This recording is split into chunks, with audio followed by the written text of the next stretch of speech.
Okay, well, welcome back to steamy Washington, D.C., and Erik Leaver from the Institute for Policy Studies and John Isaacs from Council for Livable World and myself, Tom Andrews, here with you. And Erik and John, why are we in Washington, D.C.? It's going to be 110 degrees out there, and we're sitting in the nation's capital. Anyway, let's talk a little bit about what happened last week. The Congress is now out. They're back home, many of them. Some of them are in Iraq as we speak. But they're out of Washington, D.C. For the month of August. And Erik and John, what happened last week, and what is your overall impressions of where we are right now in terms of Iraq, national security, and the United States Congress? Why don't I start talking about what happened last week, Erik, then why don't you talk about where we are now? Divide the... Is that agreeable? Okay. Last week, John. We expected a whole series of votes on Iraq in the House of Representatives. Chairman John Murtha from Pennsylvania, Chairman of the Appropriations Committee, talked about several amendments to be offered on the House floor related to Iraq, plus there are a couple bills that might have been offered. In the end, the House got very backed up with a lot of bills, a lot of disputes between Republicans and Democrats, and when the Defense Appropriations Bill came up late Saturday night, virtually all the amendments had disappeared. There was one bill offered by Congresswoman Tauscher, something that required more rest and recuperation for troops going to Iraq and Afghanistan, and that passed mostly with Democrats supporting and Republicans opposing. But amendments to cut off the funds, set a deadline for bringing the troops home from Iraq were not offered and are now likely in September after the August break. Okay, we're going to talk about that in just a minute. But Erik, what, in the end, where are we right now with the United States Congress? Obviously, there's been no action taken on Iraq. That frustrates an awful lot of people. There's been not an awful lot of action, period. I mean, there's been a minimum wage bill. There's been a few other things that they've been able to do. But what is your take on the Congress at this point? What lessons can we garner from where we are, and then where do we go from here? Well, we've seen, as John mentioned, some of the steps and legislative steps that were going to be proposed, such as Abercrombie's bill. The grassroots really saw those as half measures, and I think really put the word out in Congress saying, we don't want you, letting Republicans vote on these half measures, going home for August, saying how great they are, and then sort of side-skirting the issue. So they pulled off, I think, a lot. We didn't have some of the votes that we thought we were going to see precisely because of the pressure that grassroots have been putting on. Now, it didn't make, at the end, a difference in the vote on the bill that John was talking about. We only had 6 Republicans that moved over, but we have all of August as members are back home now to be able to to continue to put the pressure on them, so that when they come back in September and they have to vote on President Bush's request for another $140 billion, then that's going to be their moment of accountability. And there's lots and lots of activity going on around the country. And first and foremost, the thing for you to do right now is call your member of Congress and call the office and find out where he or she is going to be and show up and try to have as much communication with that member as possible about what Erik is saying. And next week we're going to talk a bit about some of the organized events going on all over the country. We're going to talk in the roundtable with some of the folks who are on the front lines of some of those activities.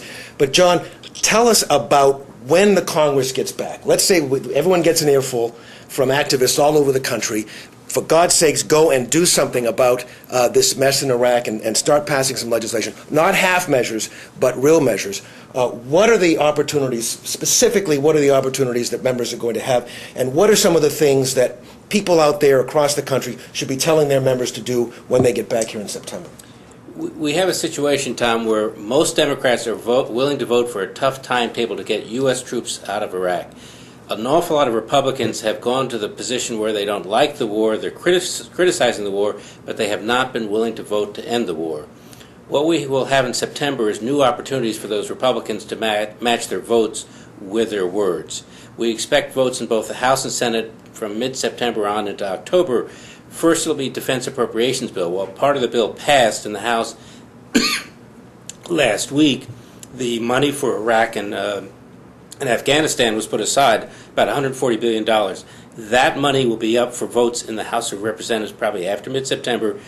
House members will be asked to vote to cut the funds off, or at least to set a deadline for bringing the troops home. So $140 billion specifically for Iraq and Afghanistan. Correct. Those will be voted on, number one. Okay. And that we'll also see perhaps another game of chicken like we did with the last funding bill, because the fiscal year ends at the end of September. So October 1st is the new fiscal year. So theoretically, all the money that's been passed so far for Iraq, ends at the end of September. So we'll continue to hear, just like we did at the last time, that President Bush says that Congress needs to pass this money to be able to keep the troops, fed and in armor, body armor, the whole 9 yards inside of Iraq. So we're going to see that sort of game of being played with the troops right in the middle again. Because, in fact, if they don't pass that bill by the end of September, that's the end of the fiscal year. So we could have a real showdown in September over that very question. Right. So the House is going to pass or consider $140 billion in new spending.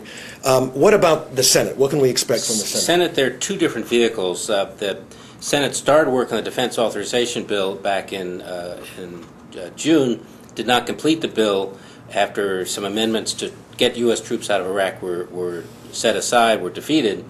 That bill could come up in September and enable new votes on withdrawing troops from Iraq.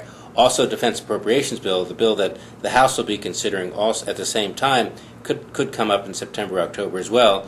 We expect Senator Harry Reid and others to offer amendments, and Senator Carl Levin of Michigan to offer amendments to get U.S. troops out to set a deadline.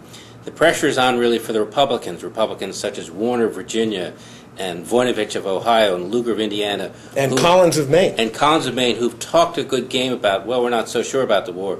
This will be an opportunity to see if they're willing to vote and end the war. Wow. Okay, so the House and Senate, lots of action coming up in September. We're going to have some of the leaders of both the House and Senate joining us here on the round table, the anti-war room.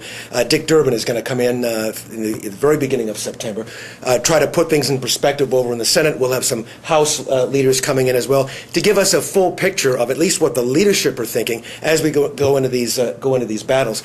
Meanwhile, the real action is happening far from here in the more reasonable spots of the country, like Maine. I was there over the weekend. It was a heat wave, 75 degrees in Maine over the weekend. It was just absolutely spectacular. So I hope everyone is going to take advantage of this opportunity to meet with members as they are home. And as I say, next week we're going to talk to some of the activists who are out there, some of the leaders and coordinators of some of our activities, and discuss some of the various things that are going on that people could plug into. Any other words of advice for folks as they knock on doors of their members of Congress? It's the time to be doing it. I think, it's so great to be seeing the YouTube clips that are coming in from people in states like New Mexico, Ohio, and it's just really great to see that this generation of young people are now really seeing that the Iraq War is sort of the defining issue. That's right. John? And just as people talk to their members of Congress over August, they should remember that there's still Americans fighting and dying in Iraq every day, that Iraqis are dying and fighting at the same time. It's time to end the war, and that message should go directly to members of Congress that they have to vote to end the war. So that's the message from here.